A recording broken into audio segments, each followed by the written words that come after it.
Bonjour tout le monde. On va faire aujourd'hui un petit rappel sur la dysthyroïdie chez la femme enceinte.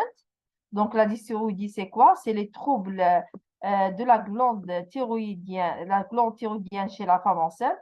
Donc, au cours de ce TD, au secours, donc, on va parler des hypothyroïdies, on va parler des hyperthyroïdies, on va parler de certaines situations particulières, mais surtout, on va parler des conséquences de cette dysthyroïdie sur le fœtus.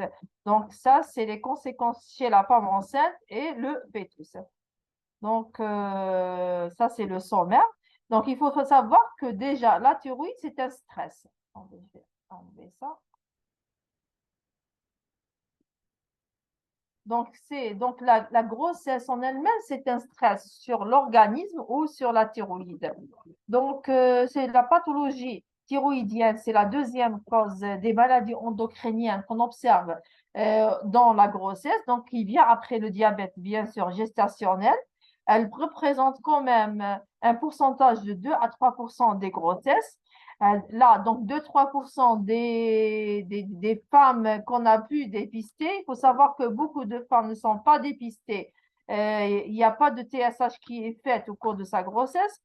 Sur le plan clinique, parfois, on peut avoir une confusion parce que, comme vous savez, au cours de la grossesse, il y a des modifications physiologiques. Donc, c'est pour ça qu'il y a certains signes cliniques que la femme enceinte et des fois même le médecin généraliste ou bien le gynécologue les que non, c'est des signes sympathiques de la grossesse alors que c'est des signes qui sont en faveur d'une hypo ou hyperthyroïdie.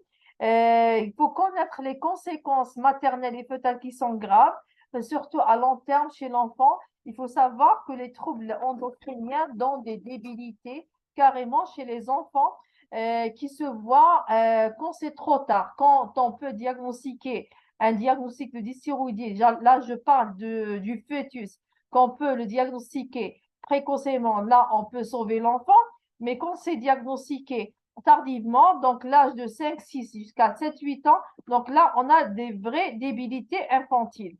Donc, il faut savoir que toutes les anomalies thyroïdiennes doivent être détectées, donc traitées, typées et traitées au début de la grossesse.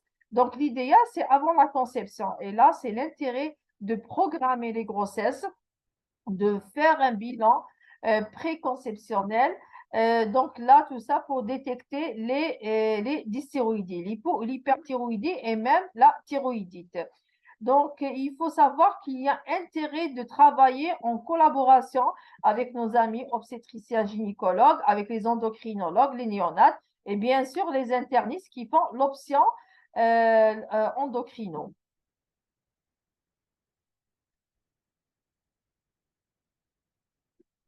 Oh,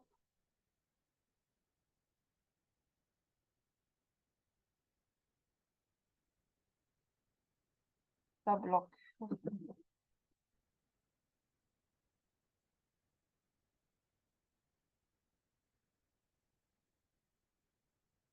Ça bloque, je ne sais pas pourquoi, mais ça bloque. Ah,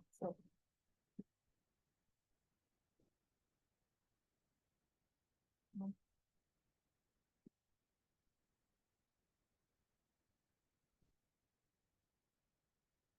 Oui, ça bloque. On m'a fait تعود لي من الأول. Ça va, oui.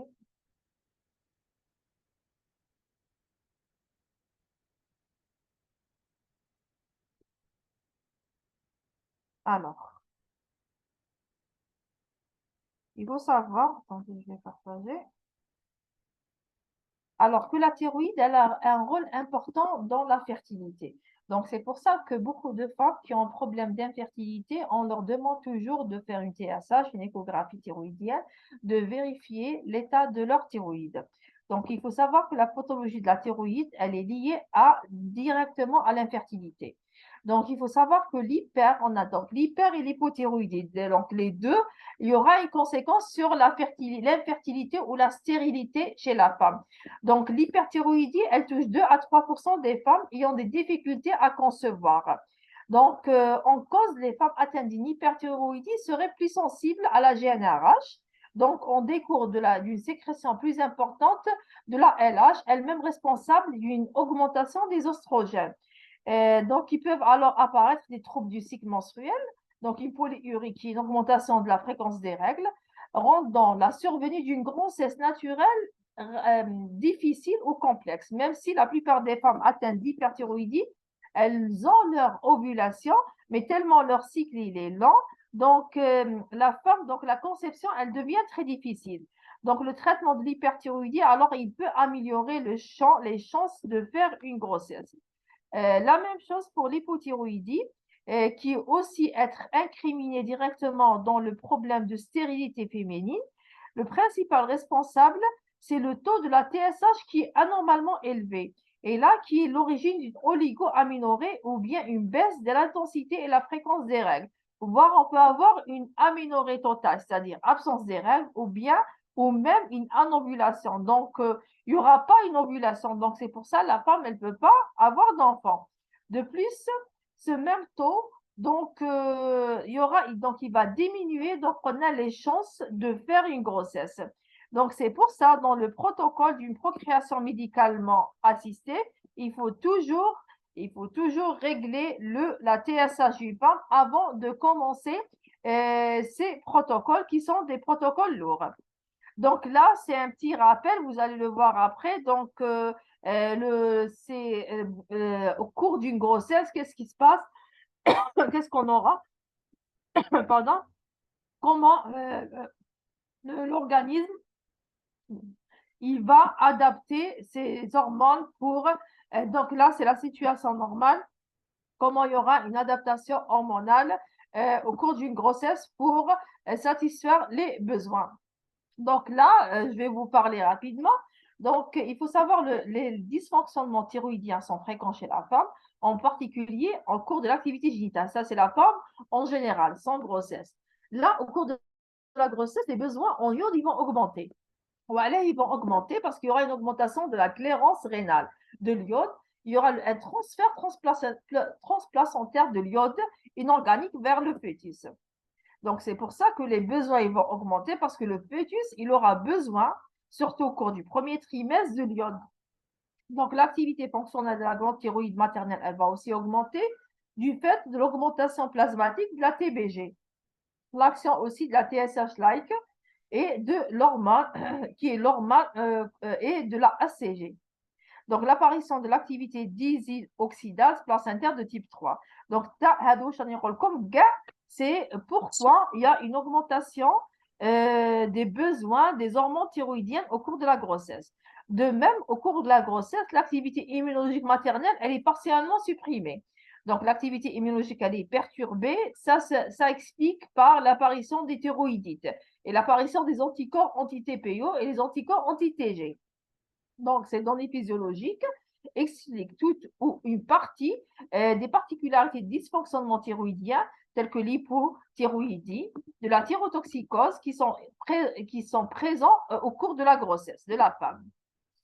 Donc, aussi, on a un rôle donc, de la thyroïde chez le fœtus, ou bien c'est ce qu'on appelle l'unité fœtoplacentaire.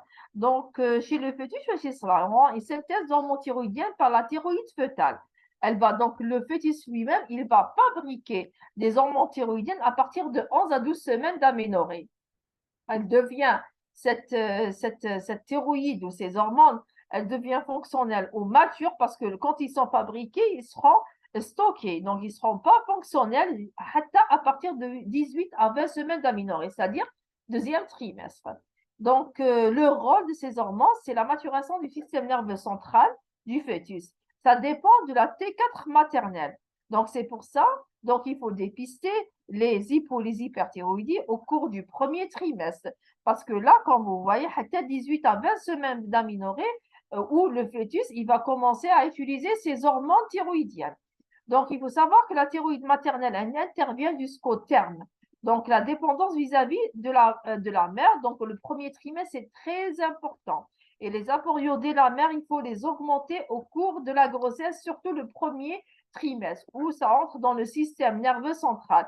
Donc, c'est pour ça que quand l'enfant, ils auront des retards mentaux, Donc, quand ils ne sont pas dépistés au premier trimestre ou bien ils ne sont pas supplémentés juste en postpartum, première semaine de vie, il y aura ces retards. Donc, il faut savoir que le récepteur feto devient sensible à la TSH et aux anticorps anti-récepteurs de la TSH, les TRAC, autour de 20 semaines. Alors, dosage et les valeurs références pendant la grossesse. Il faut savoir que la TSH, il faut faire un examen de première intention. Donc, toutes les femmes enceintes, il faut faire un dosage de la TSH une fois. La femme, elle vient pour une première consultation chez le gynécologue, il faut faire un prélèvement. Donc, il faut faire l'heure du prélèvement maximum entre 8 à 10 heures du matin parce que le dosage de la TSH, il va diminuer après au cours de la journée.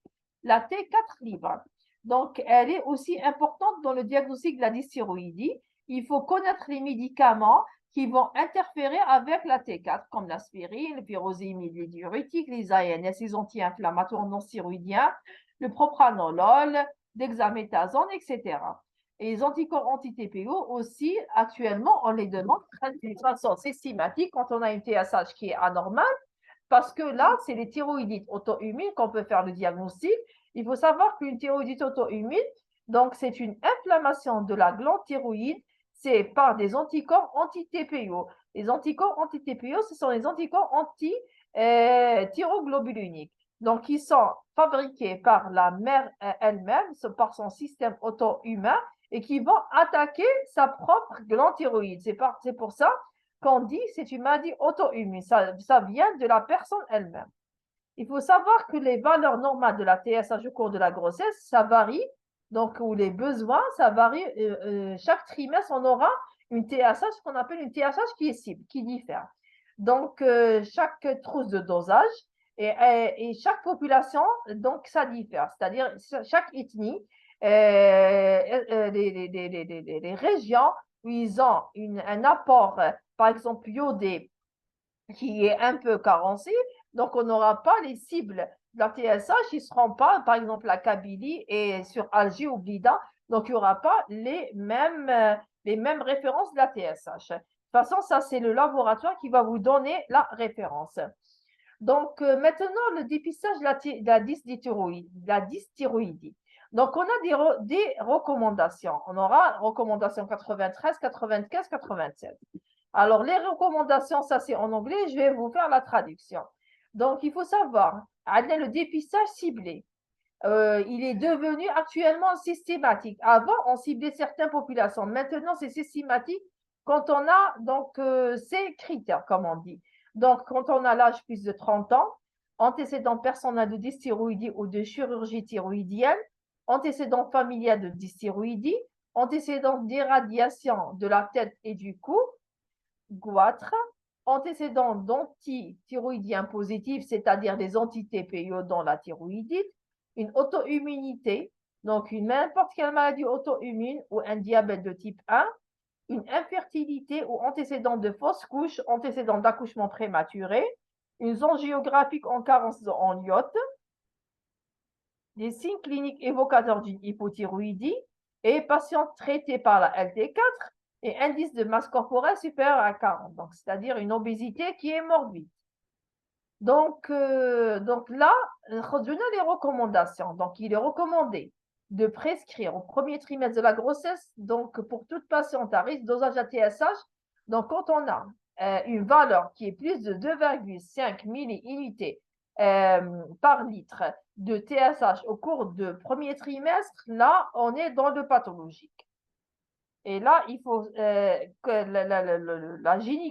le gynécologue doit orienter sa patiente vers endocrino ou vers un interniste. Alors, on va commencer donc par l'hypothyroïdie. Pour vous dire aussi, donc une TSH et un le premier trimestre, comme je vous ai dit tout à l'heure, donc on a premier trimestre, on a la TSH, ça dépend des trimestres. Donc, premier trimestre, la cible, c'est inférieur à 2,5 milliunités. Deuxième trimestre, généralement 3,5 milliunités par litre. Donc, ça diffère selon les trimestres. Donc, on va parler de l'hypothyroïdie. On va commencer par l'hypothyroïdie des grossesses. Donc, l'hypothyroïdie de la grossesse, donc il faut savoir aussi la prévalence elle est quand même élevée. Donc, il faut toujours la dépister. Il y a une hypothyroïdie clinique, c'est-à-dire une TSH qui est élevée, une LT4 aussi normale ou élevée avec des signes cliniques. Il y a la infraclinique avec une TSH qui est élevée avec une T4 qui est normale. Donc, la prévalence, elle augmente selon les nouvelles recommandations. On peut avoir jusqu'à 15% des grossesses, on peut avoir une hypothyroïdie. Elle est plus fréquente chez les femmes présentant une affection auto-immune, par exemple un diabète auto-humain, un lupus, etc. Et le risque d'hypothyroïdie est multiplié 3 à 5 fois chez les patients présentant un diabète de type 1.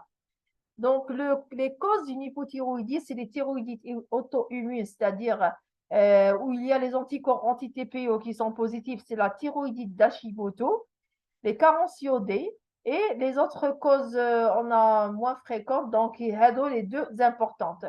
Donc, les conséquences, une hypothyroïdie, donc elle varie. Donc, la conséquence de l'hypothyroïdie, donc on a des conséquences maternelles et des conséquences fœtales. Donc, maternelle, il y a le risque de fausse couche spontanée, donc 60 à 70% des cas. Donc, il faut faire attention. L'HTA, une prééclampsie, une anémie, une prématurité et surtout l'hémorragie du postpartum. Et les complications fœtales, c'est le retard de croissance intra-utérin, la morbimortalité périnatale, elle va être augmentée, la diminution du QI de l'enfant, donc qui va apparaître jusqu'à 7 à 9 ans, et une hyperactivité. Donc ça, c'est les conséquences de l'hypothyroïdie.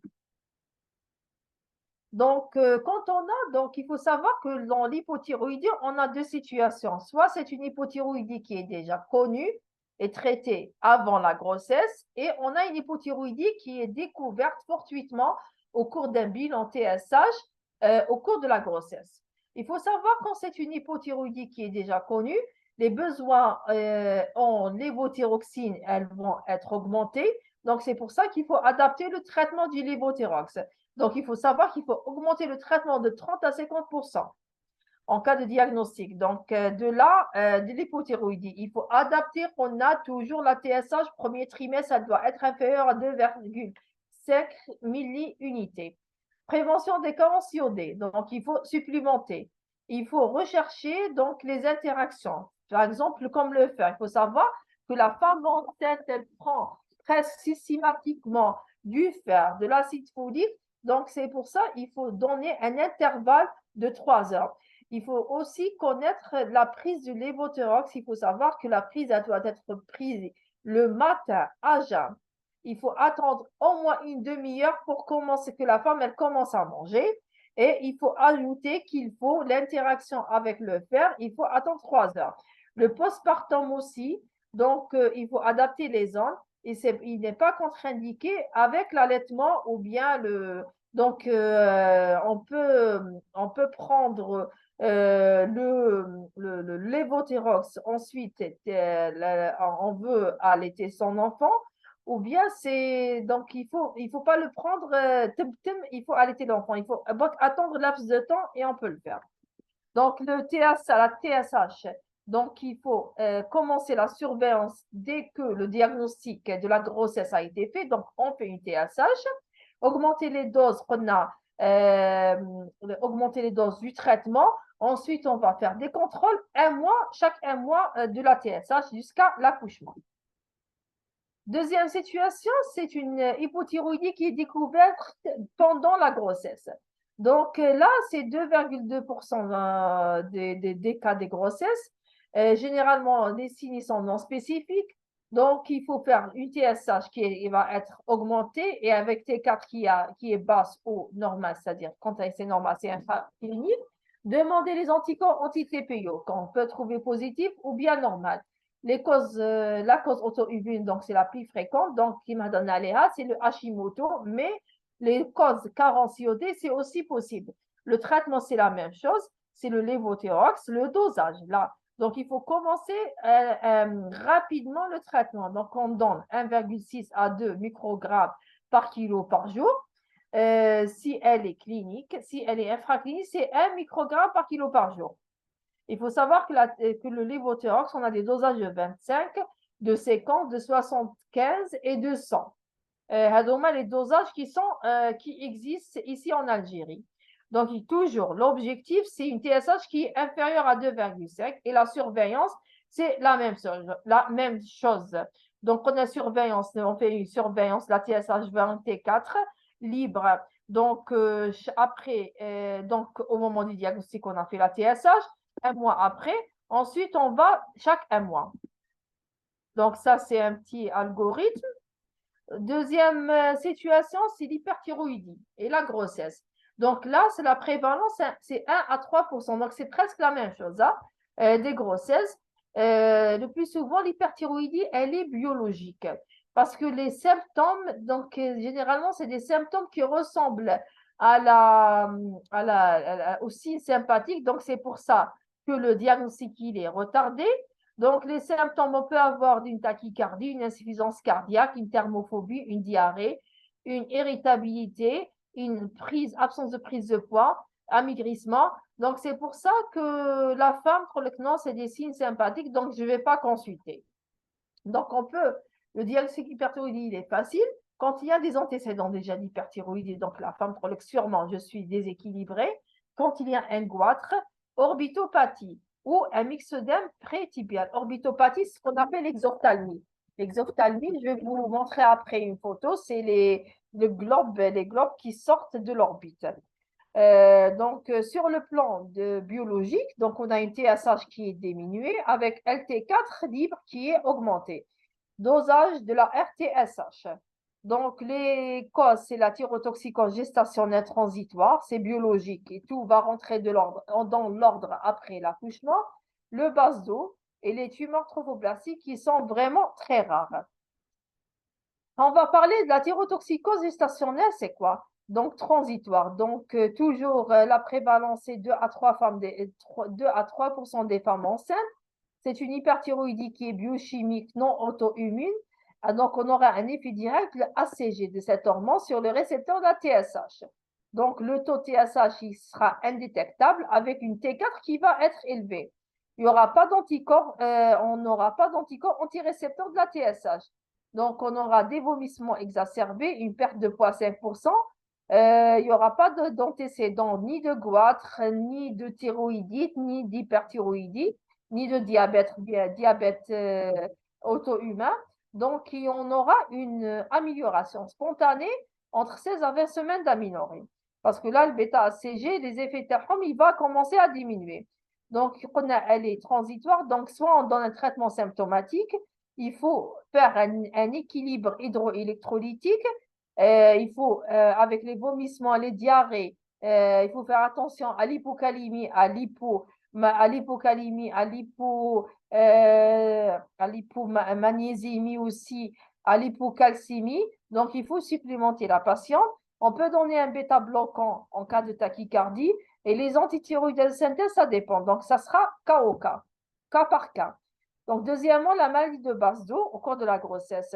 Donc, soit c'est une maladie de Basedow qui est connue avant la grossesse, donc on va programmer et il y aura une programmation de la grossesse, donc, ou bien découverte pendant la grossesse, c'est-à-dire c'est un diagnostic qui a été retardé.